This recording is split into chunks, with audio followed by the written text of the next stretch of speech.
Hello,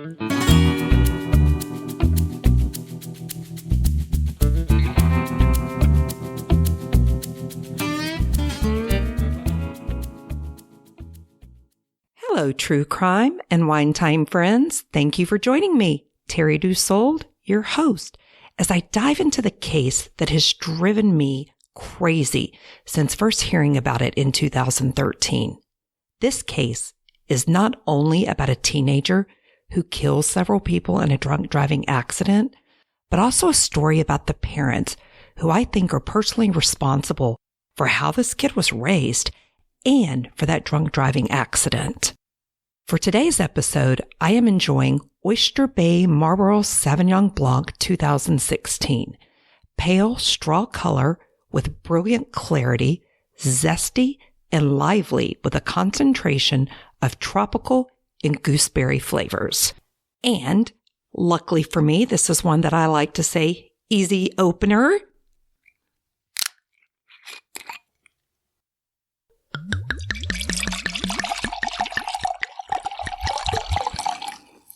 Smells very zesty. I want to thank you for listening to True Crime and Wine Time. And if you enjoy our podcast, it would mean the world to me and handsome hubby if you would go to Apple Podcast or wherever you listen to your favorite podcast and give us a review. 5 stars in 1 sentence. It only takes a minute and means the world to us and helps keep that wine flowing. This episode contains graphic content and may not be suitable for all listeners. Ethan Anthony Couch was born April 11, 1997 to Fred and Tanya Couch and grew up privileged in Burleson, Texas, a town just outside of Dallas. Both Fred and Tanya had been married, with Tanya bringing 2 children from her previous marriage into the new home. Fred Couch was born in West Virginia, but moved to Texas and graduated from Mineral Wells High School. Tanya was born in Paris, Texas, where she dropped out of high school before obtaining her GED. Tanya was a vocational nurse until being disbarred for not disclosing a previous drunk driving arrest and conviction. Fred Couch, at age 21, started Cleburne Sheet Metal, which became extremely profitable and allowed Fred and Tanya to live a life of luxury. When Ethan was 9, he was known as a sweet boy who liked making others happy and loved school. Tanya was known to be very involved in Ethan's early school years, often volunteering at the school and donating money for the kids. Unfortunately, Fred and Tanya had a volatile marriage and divorced in 2006. During the divorce proceedings, the judge ordered psychological evaluations on both parents. Fred claimed that Tanya was addicted to pills and that she was overly close to their son Ethan, whom Tanya called her protector, and who also slept in a bed in Tanya's room instead of in his own room. Now, remind you, this is 2006. Ethan was born in 1997. Little too old to be sleeping in mommy's room. Tanya said that Fred was verbally and physically abusive during their marriage and that he cheated on her often. The social worker said that Ethan was polite and patient and told her he liked math and PE. He also shared that his parents fought often and loudly. After the evaluation, the social worker wrote, and I quote, "Fred and Tanya Couch continue to exhibit a high degree of animosity and conflict, and the biggest concerns were the codependent relationship Ethan has with his mother and the father's lack of a regular and consistent relationship with Ethan, and that both parents have adultized Ethan and have allowed him to become overly involved in adult issues and decisions." Wow, I think we're going to find out that affected Ethan in many ways.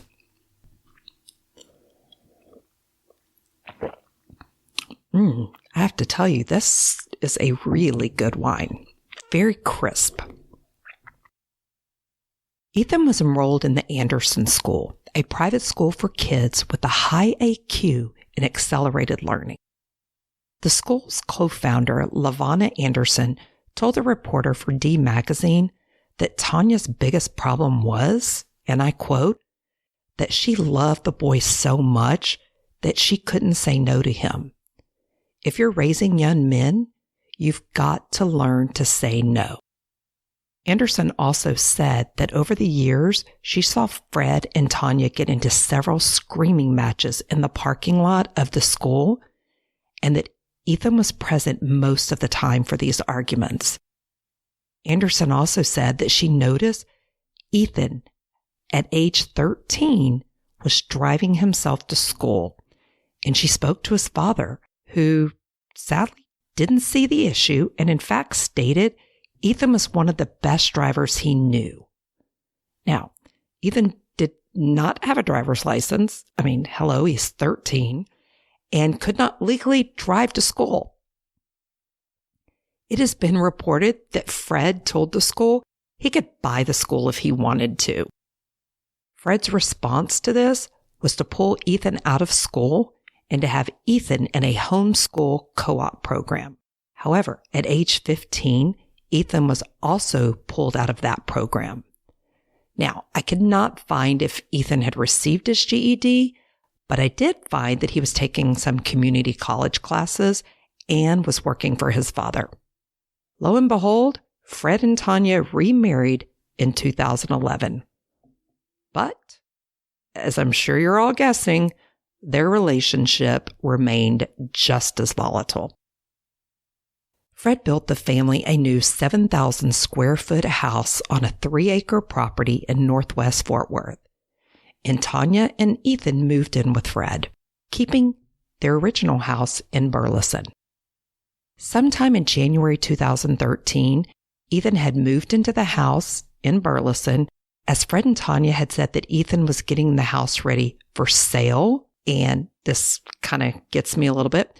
Fred would occasionally drop by and check on him. Now, this child is living alone without parental supervision. Now, Ethan's parents knew that Ethan was drinking and having friends over, but did not punish him. Fred did, however, ground Ethan from driving his truck after Ethan let a friend drive Fred's beloved Firebird. Fred grounded Ethan and told him he had to walk to work. However, Tanya stepped in and let Ethan drive her truck.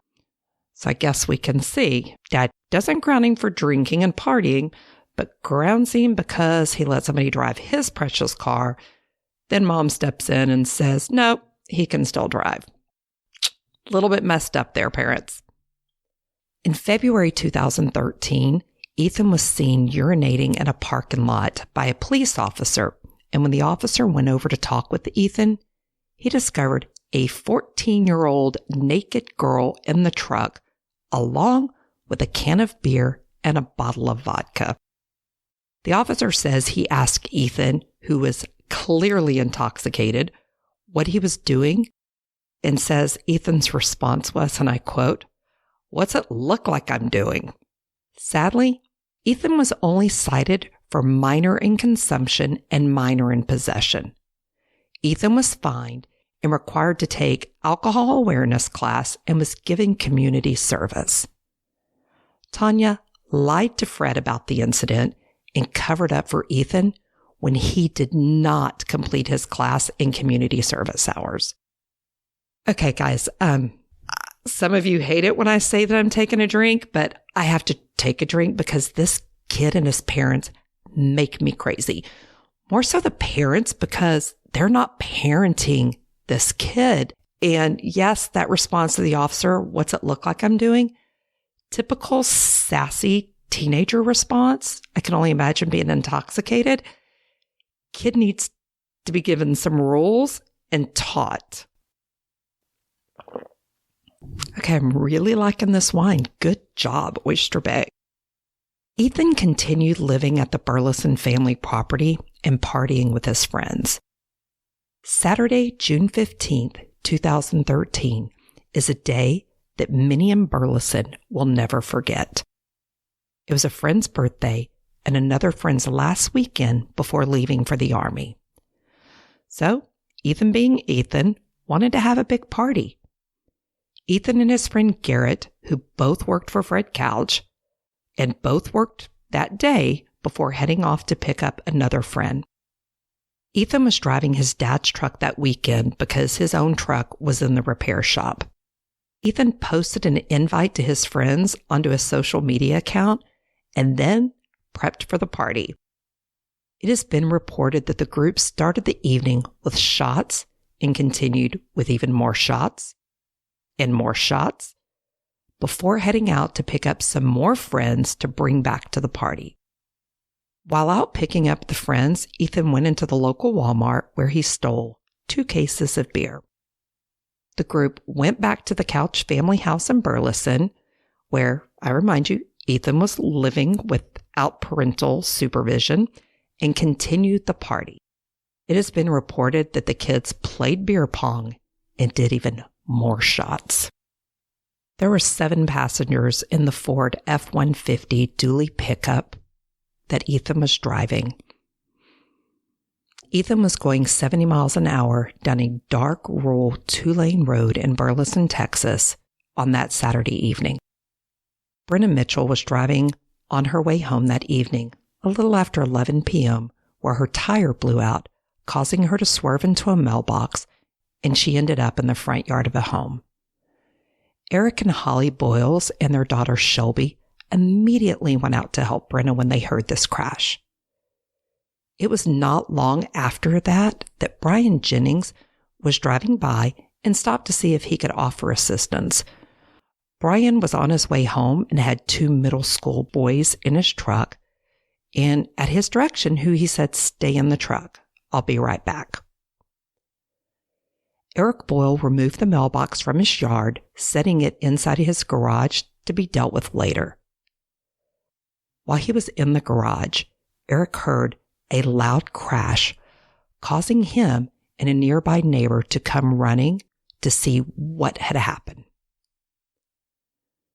Sadly, Ethan Couch, who was intoxicated and driving more than 70 miles per hour in his dad's fancy Ford F-150 with 7 passengers, lost control going off the road and first hitting Brianna's vehicle, then slamming into Brianna Mitchell, Holly Boyle, Shelby Boyle, and Brian Jennings, killing them all immediately. Ethan's truck kept going with the 6 teenagers inside the cab and 2 teenagers in the bed of the truck until the truck hit Brian Jennings' truck with the 2 middle school boys inside and then flipping over and crashing into a tree. The impact from Ethan's truck upon hitting the Jennings truck with the boys inside sent it into oncoming traffic, where it then collided with an oncoming Volkswagen Beetle. Based on the article in Texas Monthly, there were several calls to 911, with one caller telling the 911 operator she just pulled up to the scene of a wreck, and then I quote, "Oh, there's another child in the ditch."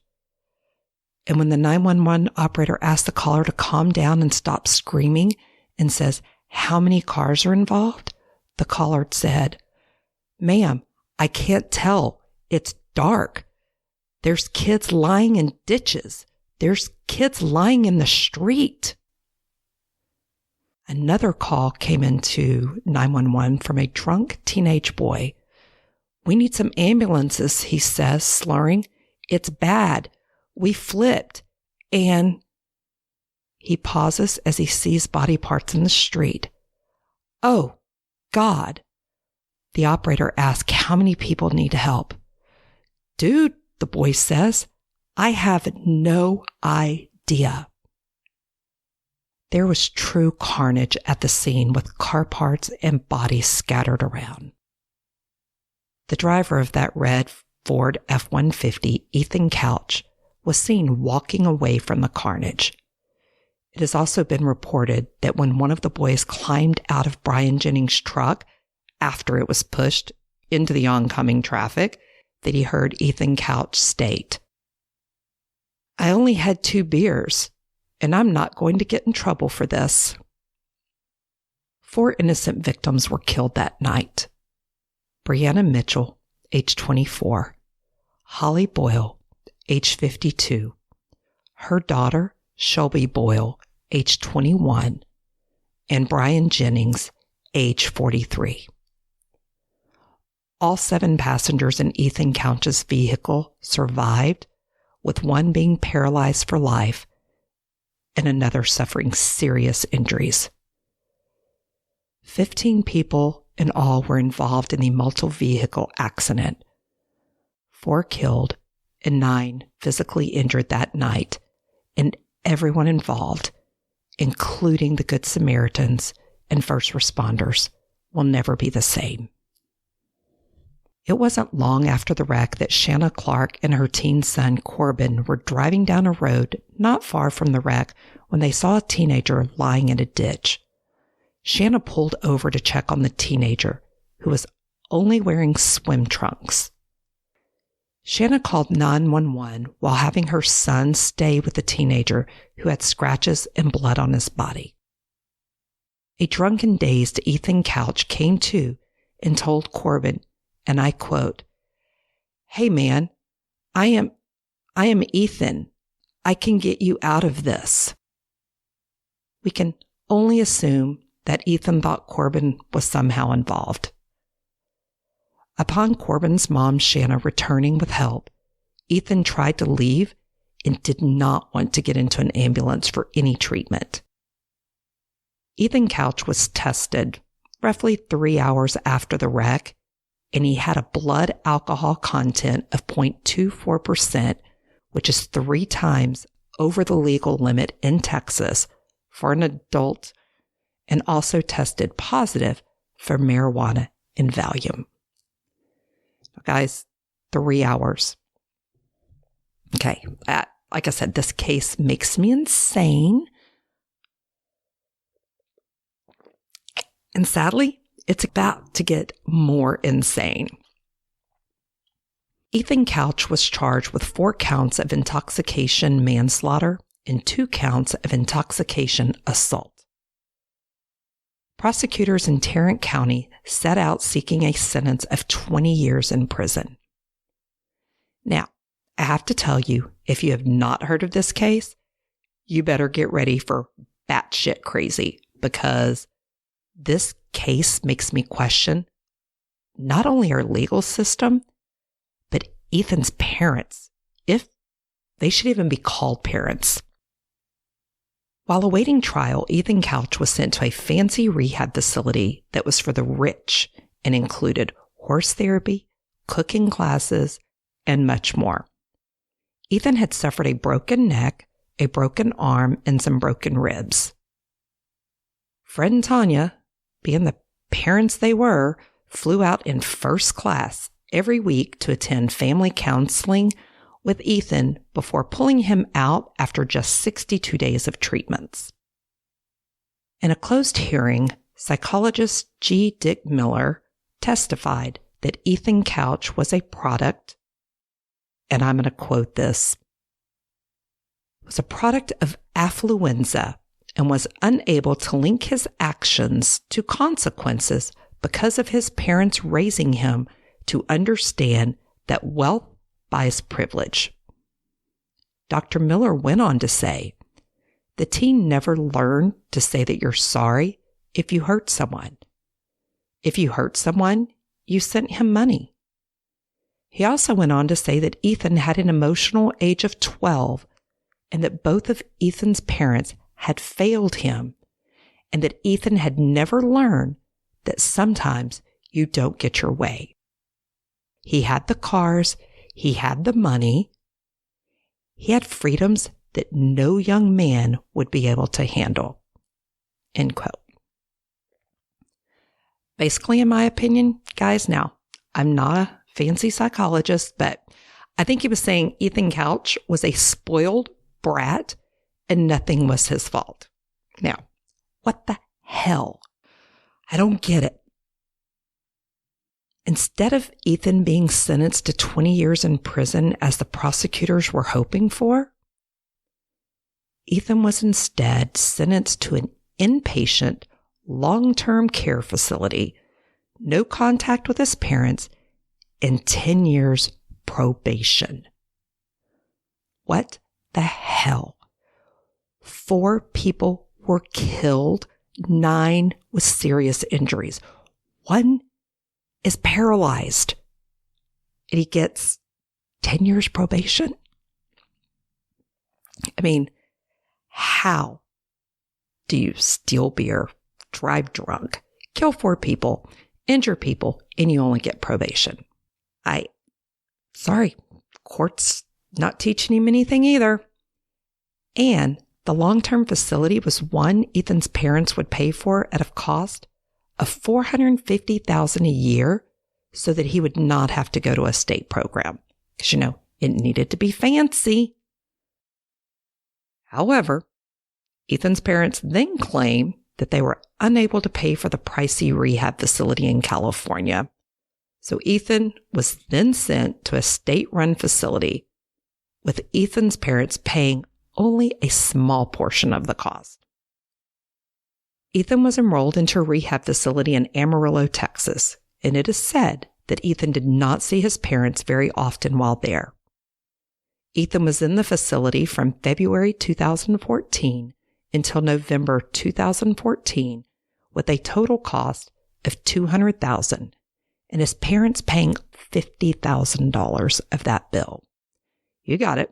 State of Texas ate the rest.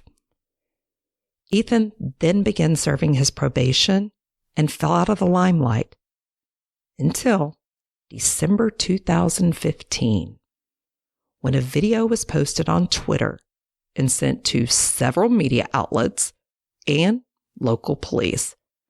The video showed several young people playing beer pong with a tag, guys, kind of makes me laugh. Yeah, boy, Ethan Couch violating probation. I got more if you want. Yes, people, there's cameras everywhere. There is social media. You're going to get busted. Ethan Couch was scheduled for a mandatory probation meeting shortly after the video surfaced, and when he did not show up for the appointment, an arrest warrant was issued. The FBI and U.S. Marshals joined local authorities in the search of Ethan. Authorities also discovered that Ethan's mother, Tanya, was also missing. While many were shocked that Ethan and his mother, Tanya, were missing, most were not, considering the Couches had the funds and the mother always protected her precious son.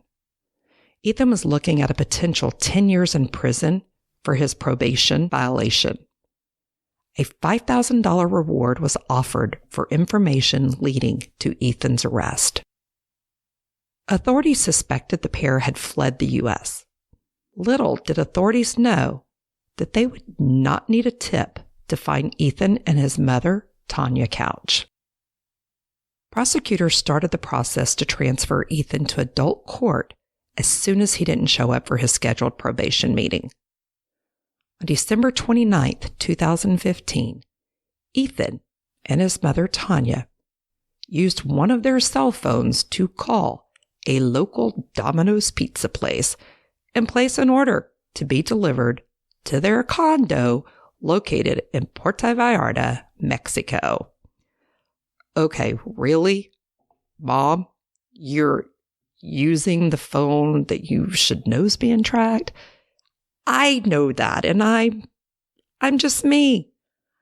Okay, the U.S. Marshal Service informed the Mexican authorities, who then apprehended the pair. Upon further investigation, authorities discovered that their fleeing the U.S. was planned, and that Tanya had also held a type of going-away party for her son. The couple had been on the run and in Mexico for roughly 2 weeks before they were captured. However, before they were captured, it was reported that Ethan and his mother were frequent customers at a strip called Harem in Puerto Vallarta. Yes, people, he went with his mother to the local strip club. On December 23rd, it is said that Ethan and Tanya arrived at the strip club, had a couple of drinks before Tanya left Ethan alone at the club, where he racked up a huge bar tab and a tab for one of the VIP rooms where Ethan went with two of the dancers. One report says that Ethan ran up a $1,000 entertainment tab for strippers and a $340 bar tab. Now, this is US dollars, so that money went a long way in Mexico. That's a lot of lap dances and drinks. One of the waiters at the club said Ethan could not afford to pay the bill, so he took off his Rolex watch and gave it to him. I guess more than one way to pay for that strip.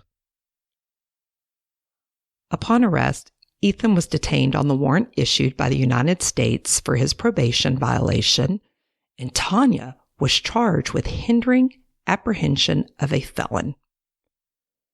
Ethan filed a stay of deportation to the U.S., while his mother Tanya was transported back to the U.S. 2 days after her arrest. Of course, Ethan's parents are going to help him try to stay in Mexico. They were not successful. Ethan was finally deported back to the U.S., where prosecutors were successful in having his case transferred from the juvenile court system to the adult court system. Ethan was sentenced to 720 days in jail for his violation of probation. Tanya was released on $75,000 bond, was fitted with an ankle monitor in order to not consume any drugs or alcohol and submit to regular drug testing. Now, while awaiting trial, Ethan's father, Fred Couch, was convicted in a 2014 arrest for impersonating a police officer. Fred told police that he was a reserve police officer, which was a bold-faced lie. Fred was sentenced to 120 days in jail and probation for 1 year. Apple did not fall far from the tree. Ethan Couch completed his jail sentence on April 2nd, 2018, and he is still on probation and was given strict, and when I say strict, I mean strict rules to follow and a strong warning by the judge not to reoffend. In April of 2019, Tanya, who is still pending trial, was arrested and taken into custody for violating her bond by testing positive to drugs during a scheduled drug test. Yes, scheduled, not even surprised. She didn't know she should have studied, I guess. Well, I think Dad, Fred, felt like he was missing out because in August of 2019, he was arrested for beating up his girlfriend during an argument. Fred lucked out when the grand jury declined to indict him on these charges. Tanya is out on bond again and still fighting to delay her trial for taking her son to Mexico instead of facing up to his mistakes and her mistakes. Ethan Couch was back in the news January 2020 after he was arrested for violating his probation once again. Officials said that Ethan tested positive for THC during a mandatory drug screening. Hello, guys, once again, didn't study for his test. Ethan was, however, released as the DA said that the probation department did not have confidence in the test results. Ethan had registered a very weak positive on a monitoring drug patch. Ethan's attorney says that Ethan is committed to his sobriety and has not used alcohol or drugs since getting out of jail in April of 2018. Additional testing is scheduled to be conducted to determine if Ethan truly violated probation or if he had used legal CBD oil. I mean, I'm just thinking, if you're on that strict probation, I would stay away from cigarettes, CB joy. Just stay away from it. Ethan is still out and on probation. His mother, Tanya, is out on bond pending trial for her part in running off to Mexico. And Fred, as of now, is keeping a low profile after narrowly escaping those assault charges. I guess you can say that family has some legal issues. Oh my God. Okay. Sorry about that. I had to take a sip. What a jacked up family. I mean, we all have issues. No family is perfect. But damn, the Couch family makes me feel like my family is a Disney family. Okay. Okay, maybe not a Disney family, but definitely a less screwed up one for sure. As a mother and a grandmother, especially a mother to two boys, I want to say that loving your children means also teaching them right from wrong, and that saying no is needed. It's a requirement to be a good parent. You can't give kids everything they want. Yes, I know some days it's easier to say yes than having your kids, melt down or getting mad. But in the long run, saying no teaches your children right from wrong and how to be a good person. And in my opinion, that is always the best thing for them. And when they make a mistake, own up to it. Come on. Don't run off to Puerto Vallarta. Whew. So, thank you for joining me and diving into the case of the affluenza kid. Would love to hear your thoughts and opinions on his parents and if they should be held accountable for any of this. I will say that there were some civil cases brought up and money did exchange hands. The victims did receive some payouts. I have a feeling we will be hearing more of this family. I don't think they can follow the law and stay in line. I want to say our episode today was researched by Terry Dussold, edited by Phil Dussold. Our theme music is by Attagold. If you want to support me in true crime and wine time, please go to your favorite podcast app and review us. Honest reviews are always appreciated. You can also interact with me directly on our Facebook page at True Crime and Wine Time or on Twitter at Terry True Crime. Thank you for listening to True Crime and Wine Time. Until next week, stay safe, watch out for crime, and enjoy your wine time.